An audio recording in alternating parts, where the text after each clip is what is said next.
We know that climate change is impacting the most vulnerable in our communities and in our world. Iowans of all faith traditions stand in support of Pope Francis's message in his encyclical. We are all interconnected with one another and with the natural world. What Pope Francis says in his message is that when we destroy the earth, ultimately we destroy ourselves. We gather today to express our desire to take this global teaching and make it local, to consider not only how climate change impacts us here in Iowa, but also how we are already working on meaningful and lasting solutions. Congregations and people of faith in Iowa are inspired to act. They are reducing their energy use in their homes and places of business, installing renewable energy, and advocating for clean energy policies at all levels of government. We applaud these efforts and know that we can do even more as Iowans. There are 3 prayers in the encyclical itself. I'd like to use 2 of them. The first one from St. Francis and the other one from Pope Francis. Praise be you, my Lord, with all your creatures, especially, sir, brother sun, who is the day and through whom you give the light, and he is beautiful and radiant with great splendor, and bears a likeness to you, Most High. Praise be you, my Lord, through sister moon and the stars in heaven you formed. You made them clear and precious and beautiful. Praise be to you, my Lord, for brother wind, and through the air, cloudy and serene, in every kind of weather, through whom you give sustenance to your creatures. Praise be to you, my Lord, through sister water, who is very useful and humble and precious and chaste. Praise be to you, my Lord, for brother fire, through whom you light the night, and he is beautiful and playful and robust and strong. Praise be to you, my Lord, through our sister Mother Earth, who sustains and governs us, who produces various fruit and colored flowers and herbs. All-powerful God, you are present in the whole universe and in the smallest of your creatures. You embrace your tenderness all that exists. Pour out upon us the power of your love, that we may protect life and beauty. Fill us with peace, that we may live as brothers and sisters, harming no one. O God of the poor, help us to rescue the abandoned and forgotten of this earth, so precious in your eyes. Bring healing to our lives, that we may protect the world and not prey upon it, that we may sow beauty, not pollution and destruction. Touch the hearts of those who look only for gain at the expense of the poor and the earth. Teach us to discover the worth of each thing, to be filled with awe and contemplation, to recognize we are profoundly united with every creature as we journey toward your infinite light. We thank you for being with us each day. Encourage us, we pray, in our struggle for justice, love, and peace. Our wind technology program, with over 3,000 turbines in the state of Iowa, hundreds in the DMAC district. We have centers of training for wind energy both on the Ankeny campus and on our Carroll campus. We utilize the turbine behind us. Not only does it generate about 5% of our daily electricity and about 33% of our overnight usage, it is a training turbine for our students. We have 50 to 100 students in our program all the time, all leaving us and going on to great jobs, primarily in Iowa, but we've also got students working in Spain and Germany and all over the world. On behalf of Bishop Pates, who's recently had some throat surgery, I'll be offering his remarks today, being his voice as he shares his thoughts about today's gathering. As Bishop of Des Moines and as the former chair and continuing member of the U.S. Conference of Catholic Bishops Committee on International Justice and Peace, I have witnessed firsthand the pain and suffering of extreme weather conditions. During my 3 years as chair of the Bishops Committee, I traveled to 23 basically developing countries to show solidarity and support on behalf of the U.S. Catholic Church. It was heartbreaking to see our brothers and sisters struggle. Africa in particular is particularly vulnerable to climate change. Many farmers who depend on rain have seen their rains decrease dramatically, and some countries expect to see a 50% reduction in their crops within the next 5 years. It is a disaster in the making, as rural African families produce 80% of their continent's food supply. Environment and climate issues are also critically important in Latin America, particularly Central America, where I have visited. Pollution and ecosystem decline in rivers can have dangerous consequences throughout several countries as they share common water sources. As I explained at the World Food Prize last fall, climate change has also fueled human conflict.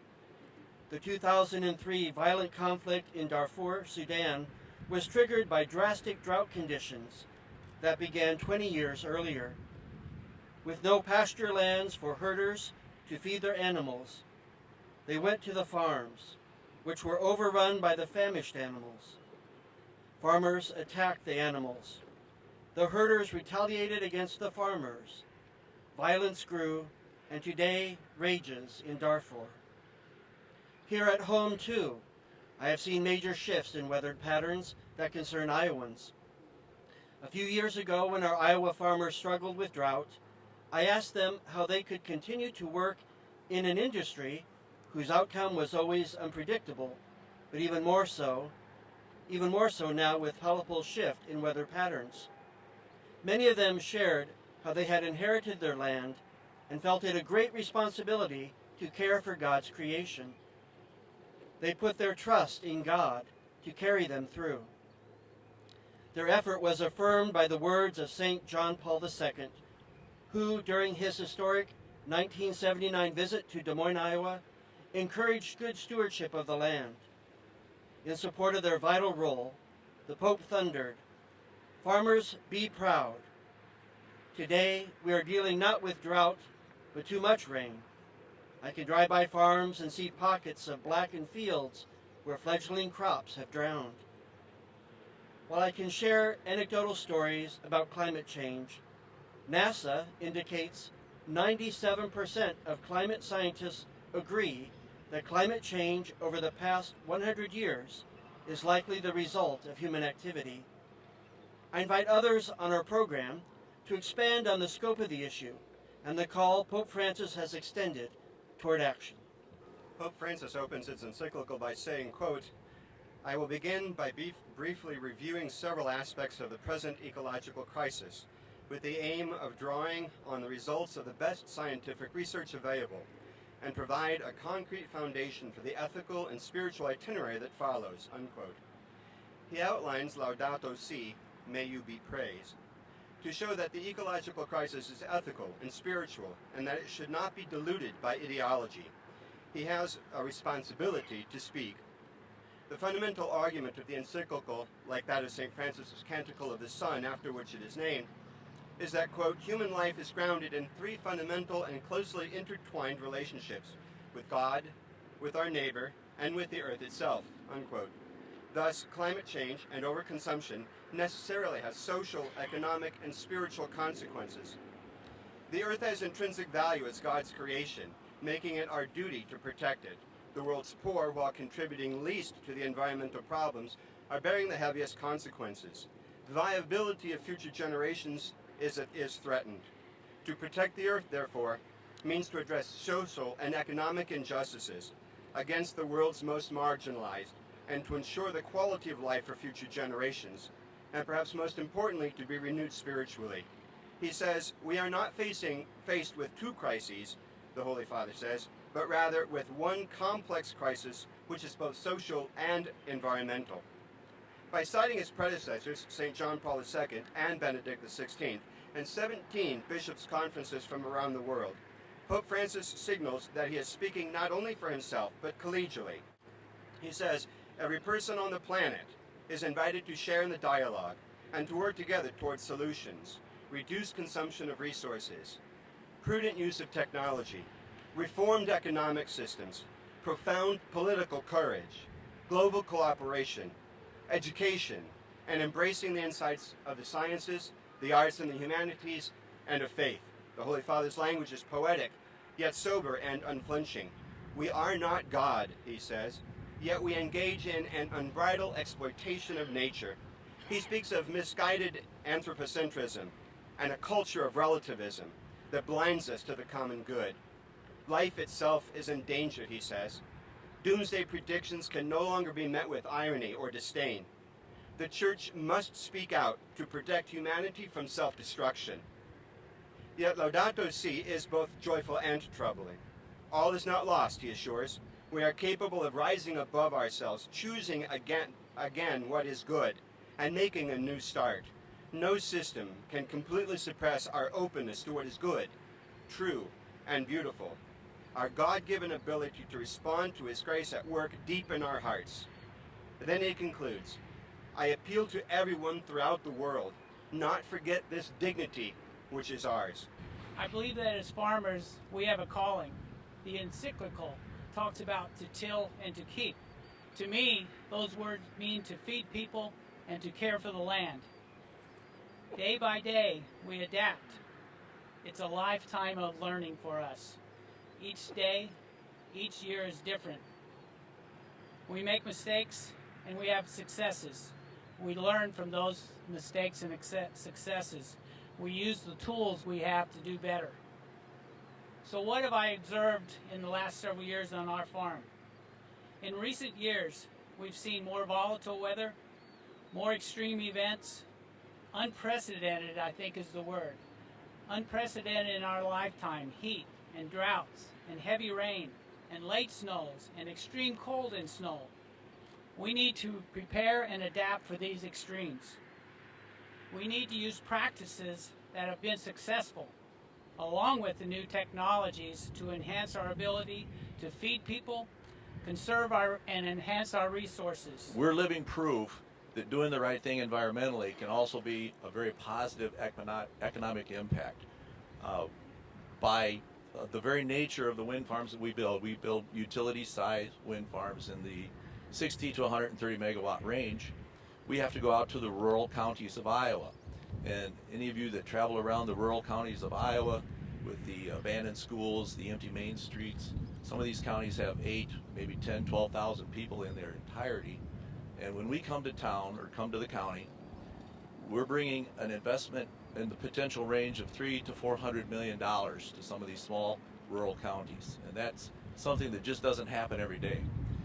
We can literally be 10% of the taxable value of a county if it's a small rural county. That's happened on one of the projects that I worked on. That's a very significant impact to those counties. That means roads get fixed, bridges get fixed, schools get built. You can't underestimate the impact of having 60 to 70 turbines out there that are taxed as $1 million business on each and every one. Each turbine, again, depending on the county you're in, depending on the millage rate and what they need, a turbine can produce $25,000 to $40,000 per year in in property tax to those individual counties. So that's huge. Ratepayers for the utilities. Utilities are our customers. Since we built the large wind farms, there's not a lot of utilities in Iowa, so you can pretty well figure out who they are. And we're very proud of the fact that all of the product, all of the energy that we produce in RPMA's wind farms has been purchased by and used by Iowa customers.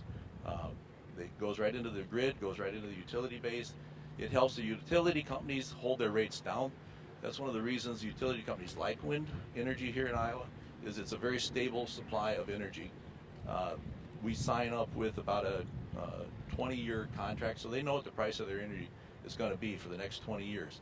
That helps them to hold the price down to their ratepayers, and that's one of the selling points that they have at the IUB, is that it's a very economical source of energy. As far as the individual farmers that we have to deal with, each turbine takes, I usually have about 2 individual contracts for every turbine that we build. So that means if I'm building 60 turbines on a wind farm, I'm going to have 120 individuals that I have to deal with, have a contract with, and that's an income stream to those individuals. So An average turbine is maybe about $10,000 per turbine, and you spread that over 20, 30 years. You know, that's a pretty good income stream to those individual farmers. We deal with the landowners themselves, and also we pay the neighbors to the turbines. We want to have a good protected area around the wind farm so that we have good wind flow, and we recognize that, and we kind of share that wealth a little bit. That's a huge economic impact. It can amount to millions of dollars in regular income to those property owners. One thing that we are proud of in our business is we have to be on the land as a volunteer basis. We don't have eminent domain. We're only there as a guest to the landowner, and it's very interesting to talk to that many farmers all over the state of Iowa and get their permission to be on their land and become kind of part of their family actually for the next 30 years. So, the technicians that we bring to town, each turbine, about 10 turbines for every technician. So we're bringing young people to these rural communities. Young people create families, bring families with them. When I talk to the local communities, the economic development people are happy to see us come because of the economic base that we bring, because of the tax base that we bring, and because of the technicians, some of which are graduates of DMAC here.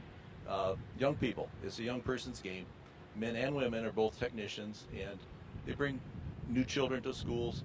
As you know, the rural schools are desperate for students, and when you bring 4, 5, 6 young families to a rural community, that's a significant impact. So in summation, I'm proud of the fact that we're doing the right thing environmentally with our wind farms, but also economically and productively for the state of Iowa.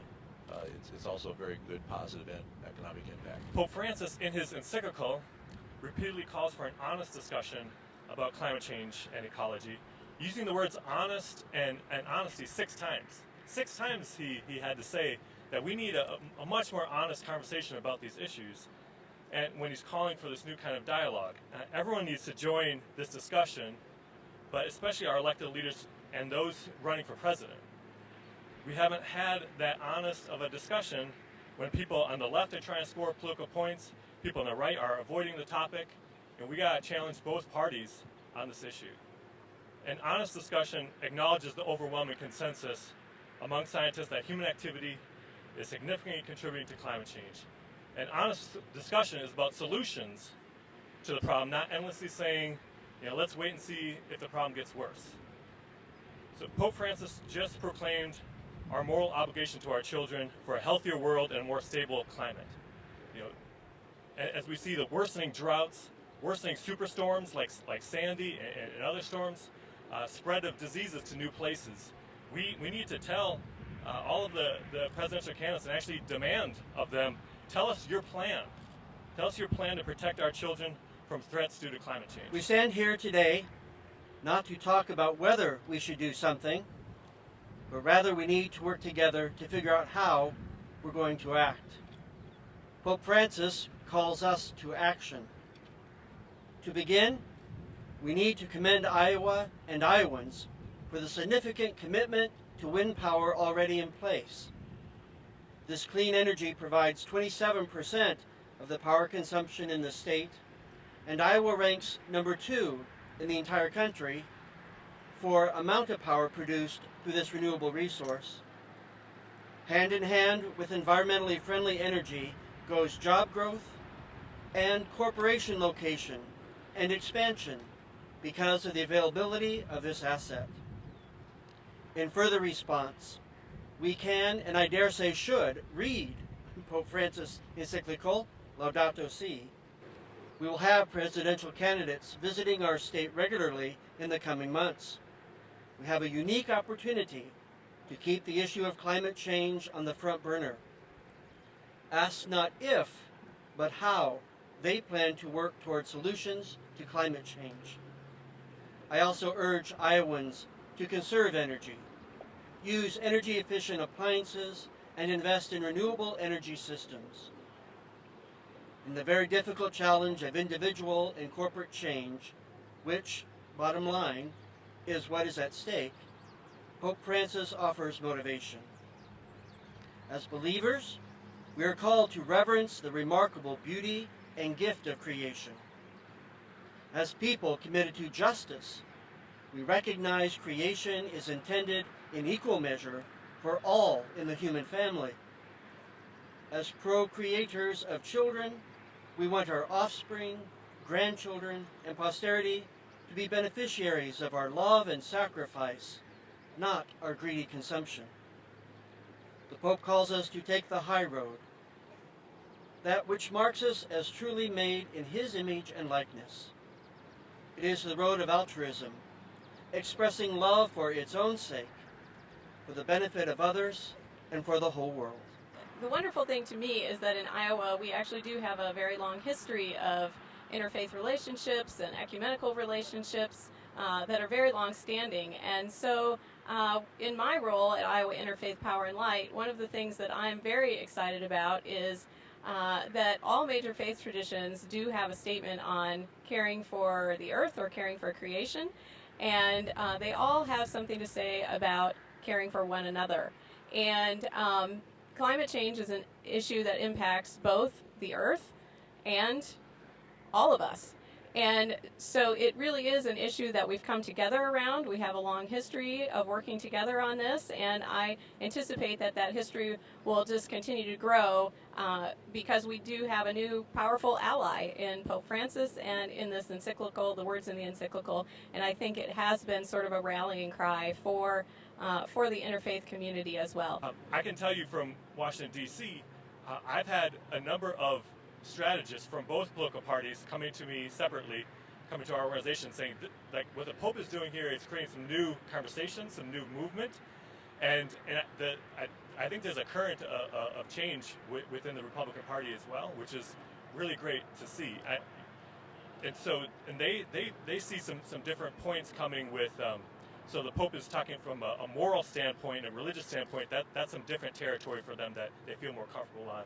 He's doing it with a real focus on people, right? If we destroy creation, creation will destroy us, he said some time ago.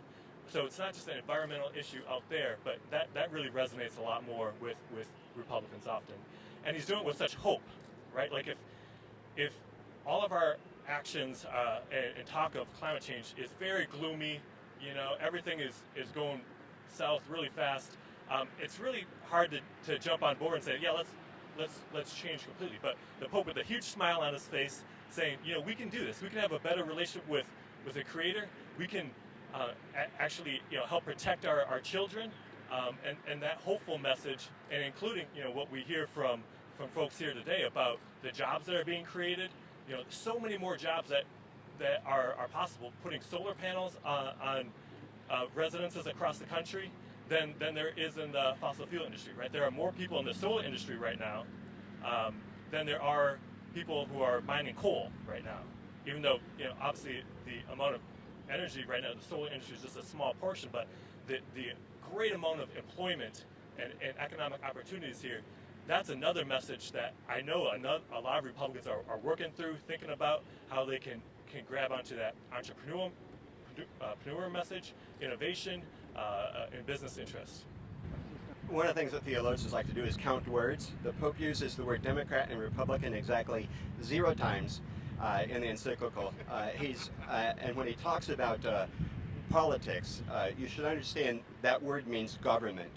It doesn't really mean politics in that sort of partisan sense. He does use the word relationship, though, I think 170 times. It's the most often used word in the encyclical, other than the words that have to do with God, religion, and the earth.